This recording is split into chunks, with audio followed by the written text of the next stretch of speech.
I am Claire Nelson. I am representing here the Institute of Caribbean Studies based in Washington, D.C. We focus on development of the Caribbean peoples in its broadest context, recognizing that Caribbean people are everywhere. As a result of my work in the Inter-American Development Bank between the years 1994 and 2010, when I left the bank, I was very involved in the process of putting on the table the issue of development with equity, the voice of the African descendants in international financial institutions. And I recall being in Durban, having the booth of the IDB and the ICS side by side, a very bold move, if I may say so, which did not go on, which was noticed by my bosses. But it was very important for me as an African descendant in the bank, carrying the voice of the dispossessed, to really be my whole self in that space, recognizing Durban as a birthplace of a new paradigm for development.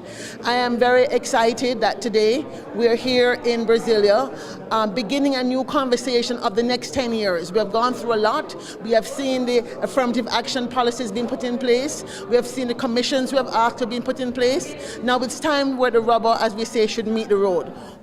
How next shall we see development evolve?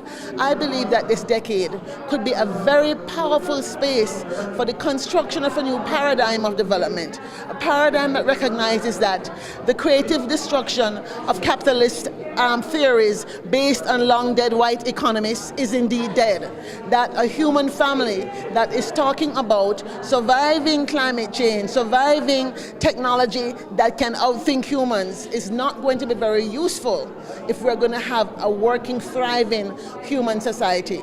And so I believe we, people of African descent, will once more become the voice of those crying out in the wilderness that times must change. I do believe that people of African descent should take this decade by the horns, step out boldly and claim new ideological space. Not just say, give us money for a fund, but give us money for a fund and let us do a new paradigm of development based on communities, based on sustainability, based on aspirational force that says humans have as much right to survive as technology and profits, and also based on saying that the earth herself has as much rights as corporations. And I believe if we can find this collective vision, if we can put a picture, a face on this collective vision in the next 6 to 12 months, this decade will indeed be very fruitful. And when we come back together on December the 3rd and 4th in 2024, we'll have something to check off the list that yes, we came, we saw, and we indeed conquered. And I'm delighted to be here to be a part of this conversation.